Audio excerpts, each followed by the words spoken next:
Please ಈ ರೀತಿ ಏನೂ ಮಾತಾಡದೆ ಮೌನವಾಗಿರಬೇಡಿ. ಬೇಕಾದರೆ ನನಗೆ ಬೈದ್ಬಿಡಿ, 4 ಏಟು ಹೊಡೆದ್ಬಿಡಿ. ಪ್ಲೀಸ್ ಮೌನವಾಗಿದ್ದು ಹೀಗೆ ಕೊಲ್ಬೇಡಿ ನನ್ನನ್ನು.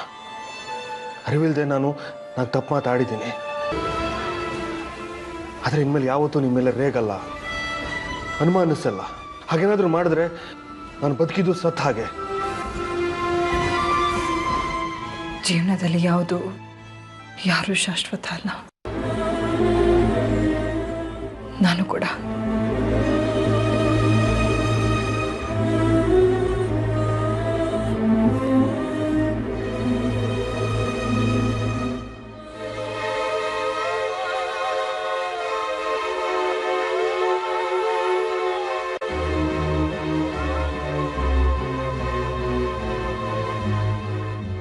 ಏನು ಯೋಚನೆ ಮಾಡ್ತಾ ಇದ್ದೀರಾ ಡ್ಯಾಡ್?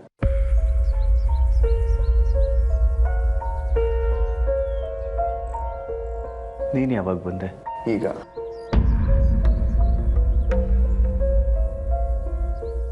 ಶಕುಂತಲಾ ಅತ್ತೆಯಲ್ಲಿ?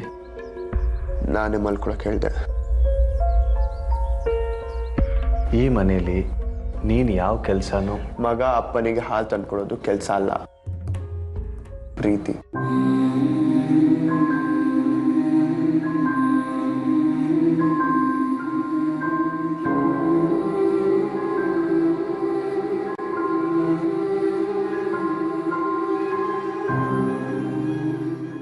ಸಾವು ಯಾವಾಗ ಬೇಕಾದರೂ ಬರ್ಬೋದು, ಇಲ್ಲ ನಾನೇ ನಿಮ್ಮಿಂದ ದೂರ ಹೋಗ್ಬೋದು. ಯಾವುದನ್ನು ಏನನ್ನು ನಿರೀಕ್ಷೆ ಮಾಡೋಕ್ಕಾಗಲ್ಲ. ಪ್ಲೀಸ್ ಆರ್ತಿ ಅವರೇ, ನನ್ನಿಂದ ದೂರ ಆಗೋ ಮಾತು ಆಡಬೇಡಿ. ನಿಮ್ಮನ್ನು ಬಿಟ್ಟು ಬದುಕೋ ಶಕ್ತಿ ನನಗಿಲ್ಲ. ಪ್ಲೀಸ್ ನಿಮ್ಮನ್ನು ಕೈ ಮುಗಿದು ಬೇಡ್ಕೋತೀನಿ.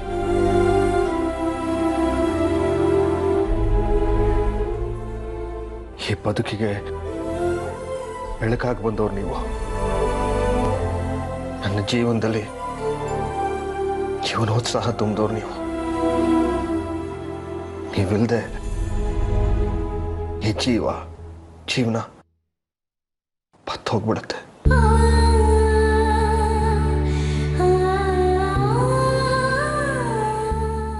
ನೀವು ದುಬೈಯಿಂದ ಯಾಕೆ ಬಂದ್ರಿ?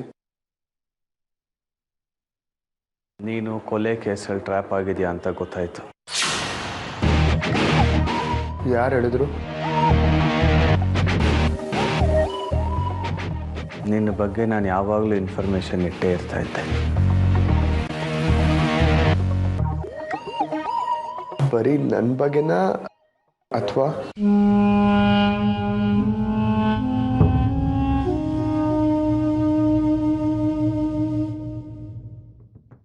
ಸಿಗರೇಟ್ ಸೇದ್ಬಿಡಿಯಪ್ಪ.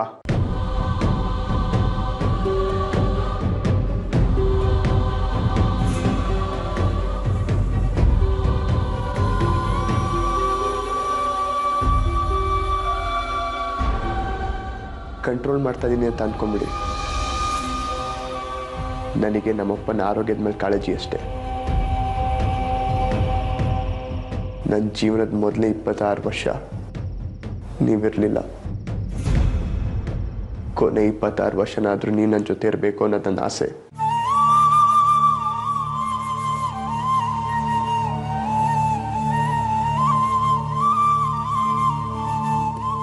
ನನಗೋಸ್ಕರ ಅಲ್ಲದೆ ಇದ್ರು ಅಮ್ಮನಿಗೋಸ್ಕರನಾದರೂ ಇರಬೇಕಲ್ವಾ?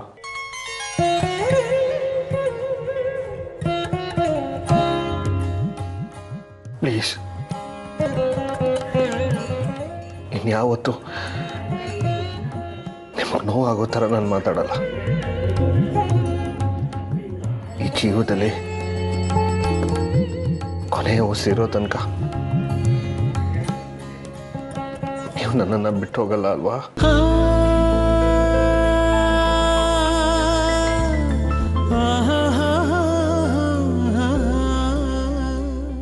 ತುಂಬ ಪ್ರೀತಿಸ್ತೀನಿ ಅಂದರೆ ಪ್ರೀತಿಸೋ ಜೊತೆ ತಾನೇ ಇರಬೇಕು ಅಮ್ಮ. ಅವಳಿಗೆ ನನ್ನ ಕಂಡ್ರೆ ಪ್ರೀತಿ ಇಲ್ಲ. ಹಾಗಂತ ನಿಮ್ಗೆ ಹೇಳಿದ್ರ? ಅವಳು ಸೂರ್ಯನ ಜೊತೆ ಅಷ್ಟೇನು ಆರಾಮಾಗಿಲ್ಲ.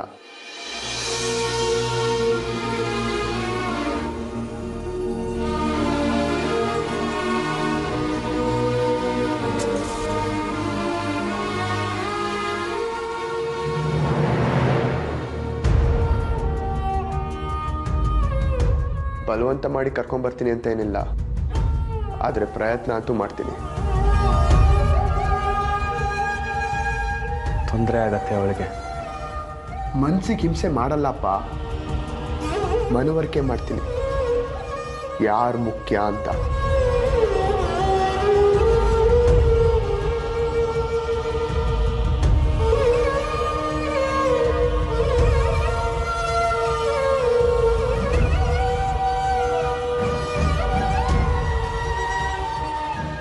ಬೇಡ ಅನ್ಸತ್ತೆ.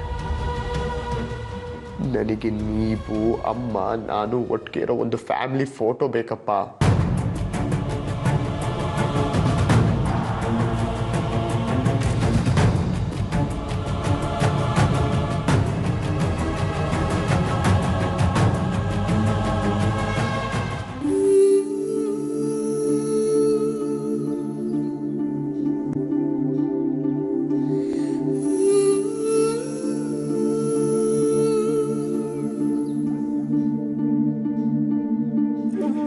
ಬರಬಾರ್ದಾಗಿತ್ತು ನಾನು. ಹಾಗಿದ್ರೆ ನಾನು ಜೈಲಲ್ಲಿ ಕುಳಿಬೇಕಾಗಿತ್ತಾ? ಬೇಲ್ ಅರೇಂಜ್ ಮಾಡ್ತಾ ಇದ್ದೆ. ಈಗೇನು ಪ್ರಾಬ್ಲಮ್ಮು? ತಪ್ಪು ತಿಳ್ಕೊತಾಳೆ, ಬೇಲ್ ಕೊಡಿಸಿ ಮಗನ್ನ ಮುಂದೆ ಬಿಟ್ಟಿದ್ದಾನೆ ಅಂತ. ಅಂತ ಭಾವನೆಗಳು ನಿಮ್ಮಲ್ಲಿದೆಯಾ? ಇಲ್ಲ. ಮತ್ತೆ ಹೆದರಿಕೆ ಯಾಕೆ? ನನಗೆ ಬೇಕಾಗಿದ್ದಿದ್ದು ನೀನು ಸಿಕ್ಕಿದ್ಯಾ, ಸಾಕು ನನಗೆ. ಹಾಗಾದ್ರೆ ನಿಮ್ಮ ಜೀವನದಲ್ಲಿ ಮತ್ತೆ ಅಮ್ಮ ಬೇಡವಾ? ಬೇಕು. ಅದೇ ತಾನೇ ನಿಮ್ಮ ಉತ್ತರ. ಇದನ್ನ ಇಲ್ಲಿಗೆ ನಿಲ್ಲಿಸ್ಬಿಡೋಣವಾ? ಹಾ, ನಿಲ್ಲಿಸ್ಬಿಡೋಣ. ನೀವು ಅಮ್ಮನ ಪ್ರೀತಿ ನಿಲ್ಲಿಸ್ಬಿಡ್ತೀರಾ?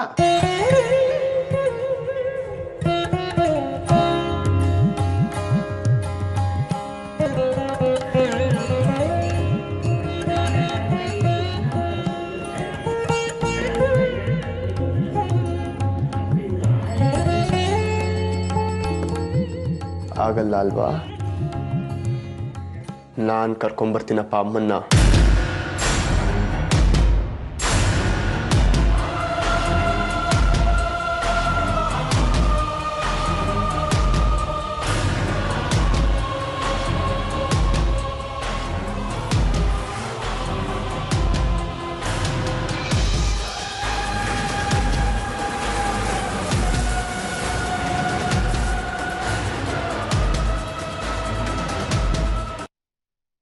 ಆರ್ತಿಯವರೇ, ಈಗ ನನಗೆ ಸಮಾಧಾನ ಆಗ್ತಿದೆ.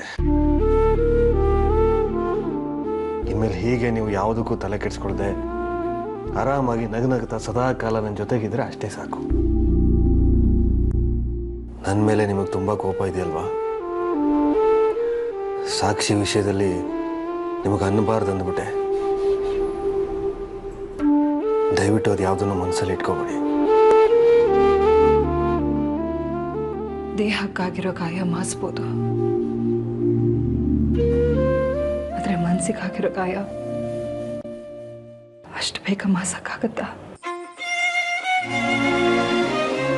ಇಲ್ಲ ತಾನೆ? ಆರ್ತಿಯವರೇ, ಅದಕ್ಕೆ ನಾನು ನಿರ್ಧಾರಕ್ಕೆ ಬಂದಿದ್ದೀನಿ.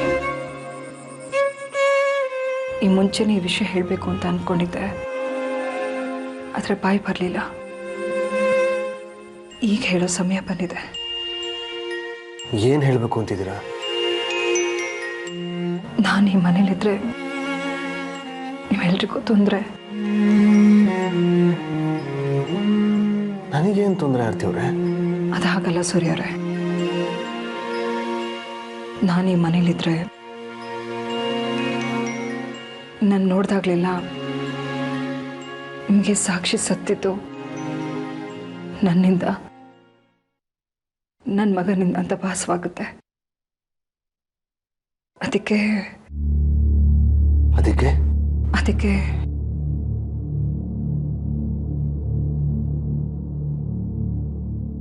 ನಾನು ಮೊದಲಿನ ಹಾಗೆ ಸ್ಕೂಲ್ ಹೋಗೋಣ ಅಂತ ಇದ್ದೀನಿ.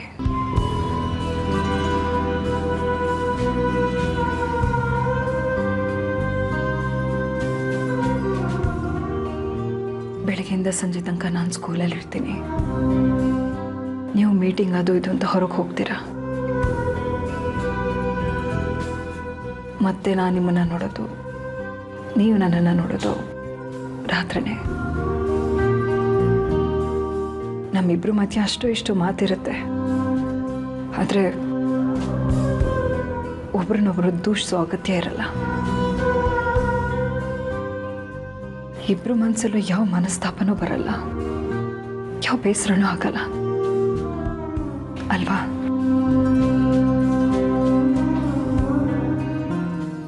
ನನ್ನ ಈ ನಿರ್ಧಾರ ಸರಿ ಅಂತ ನನಗನ್ನಿಸ್ತಾ ಇದೆ. ಈ ನಿರ್ಧಾರಕ್ಕೆ ನೀವು ಬದ್ಧವಾಗಿರ್ತೀರಾ ಅಂತ ಅಂದ್ಕೊಂಡಿದ್ದೀನಿ.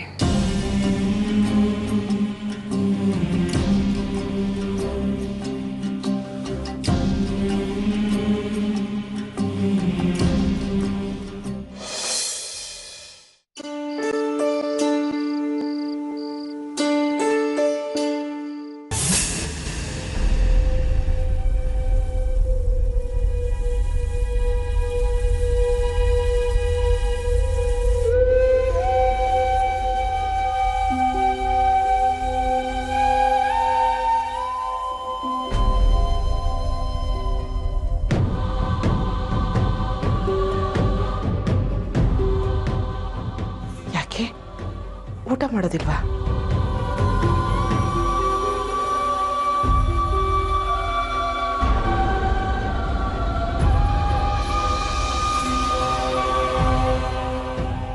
ಇಬ್ಬರು ಒಂದೇ ತಟ್ಟೆಯಲ್ಲಿ ಊಟ ಮಾಡ್ತೀವಿ.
ಹಲೋ ಮಿಸ್ಟರ್ ಆರ್ಯ, ನಿಮ್ಮನ್ನೇ.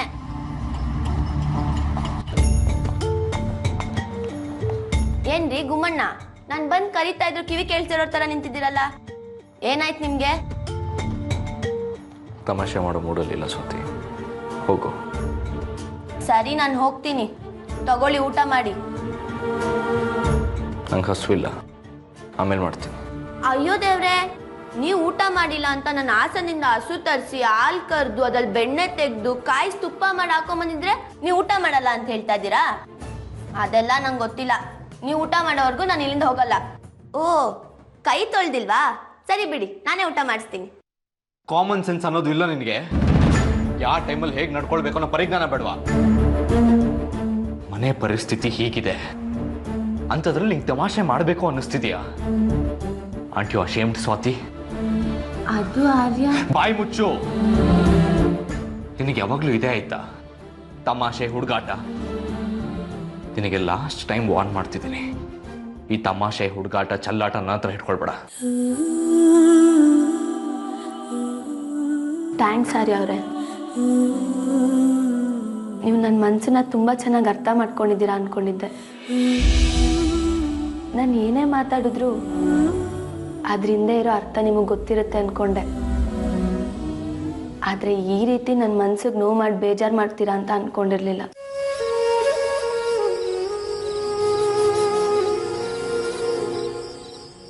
ನಾನು ನಿಮ್ಮ ಹತ್ರ ಬಂದು ಯಾಕೆ ತಮಾಷೆ ಮಾಡಿದೆ ಗೊತ್ತಾ?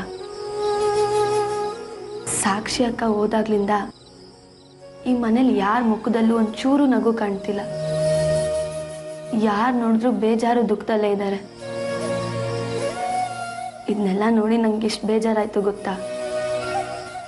ಅಟ್ಲೀಸ್ಟ್ ನಿಮ್ಮ ಮುಖದಲ್ಲಿ ನಗು ತಂದರೆ ನೀವು ಬೇರೆಯವ್ರ ಮುಖದಲ್ಲಿ ನಗು ತರಿಸ್ತೀರಾ ಅಂದ್ಕೊಂಡೆ. ಆದರೆ ನೀವು ನನ್ನ ತಮಾಷೆನ ಗೇಲಿ ಮಾಡಿ ನನಗೆ ಬೈದ್ರಿ. ನೀವು ಮಾಡಿದ್ದು ನಿಮಗೆ ಸರಿ ಅನ್ಸತ್ತಾ? ನನಗೆ ಗೊತ್ತು ನಿಮ್ಮ ಮನಸ್ಸಲ್ಲಿ ಎಷ್ಟು ದುಃಖ ಇದೆ ಅಂತ. ಹಾಗಂತ ಹೀಗೆ ಇದ್ದರೆ ಬಂದಿರೋ ಪ್ರಾಬ್ಲಮ್ ಸರಿ ಆಗಲ್ಲ, ಮನೇಲಿ ನಗುನೂ ಬರಲ್ಲ. ಒಂದಂತೂ ಸತ್ಯ ಆರ್ಯ ಅವರೇ, ನಾನು ಮತ್ತೆ ಈ ಮನೇಲಿ ಎಲ್ಲರೂ ಮುಖದಲ್ಲೂ ನಗು ನೋಡೋಕೆ ಇಷ್ಟಪಡ್ತೀನಿ. ಅದಕ್ಕೋಸ್ಕರ ನಾನು ಎಷ್ಟೇ ಬಯಸ್ಕೊಂಡ್ರೂ ಪರವಾಗಿಲ್ಲ.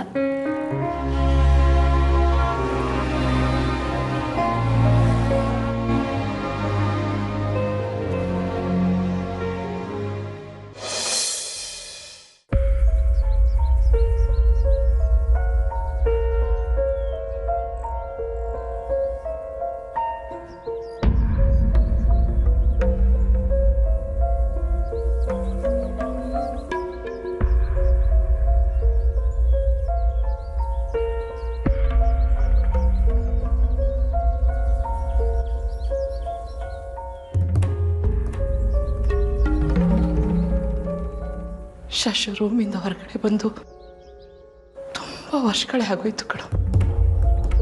ಅವನು ಪ್ರಪಂಚದಲ್ಲೇ ಕಳೆದ್ಬಿಟ್ಟ. ಅಲ್ಲಿಂದನೇ ಅವನ ಕೆಲಸಗಳನ್ನೆಲ್ಲ ಮಾಡ್ಕೋತಿದ್ದ. 23 ವರ್ಷ ಕಣ, 23 ವರ್ಷ ಅವನ ಕತ್ಲೆನಲ್ಲೇ ಕಳೆದ್ಬಿಟ್ಟ. ನಾನು ಎಷ್ಟು ಸಂಕಟ ಪಡ್ತಿದ್ದೆ ಗೊತ್ತಾ? ಆದ್ರೆ ಇವತ್ತು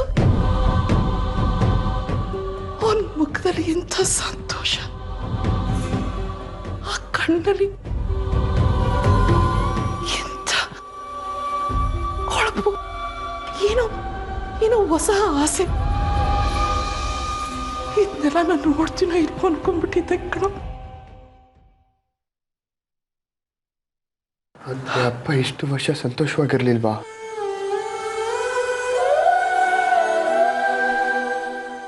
ಅವನಿಗೆ ತನ್ನವನ್ನೆಲ್ಲ ಕಳ್ಕೊಂಡ್ಬಿಟ್ನಲ್ಲ ಅನ್ನೋ ನೋವು, ಅದನ್ನು ಯಾರ ಹತ್ರನೂ ಹೇಳ್ಕೊಳಕ್ಕಾಗದೆ ಅದನ್ನೆಲ್ಲ ಒಬ್ಬನೇ ಮನಸ್ಸಲ್ಲಿ ಇಟ್ಕೊಂಡು ಕೊರಗ್ತಾ ಇದ್ದಾನೆ ಕಣೋ ನಿಮ್ಮಪ್ಪ.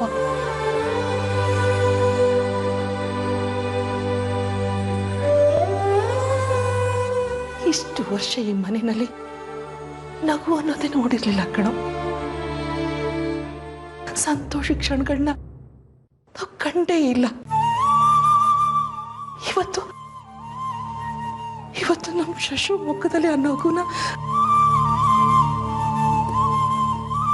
ಇಷ್ಟಕ್ಕೆಲ್ಲ ಕಾರಣ ನೀನೇ ಕಂದ.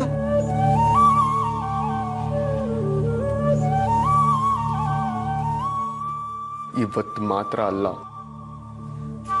ಇನ್ಮೇಲೆ ಯಾವತ್ತೂ ಅಪ್ಪನ ಮುಖದಲ್ಲಿ ನಗು ಶಾಶ್ವತವಾಗಿ ಕಾಪಾಡ್ಕೊಂಬಾಳ ಜವಾಬ್ದಾರಿ ನಂದು.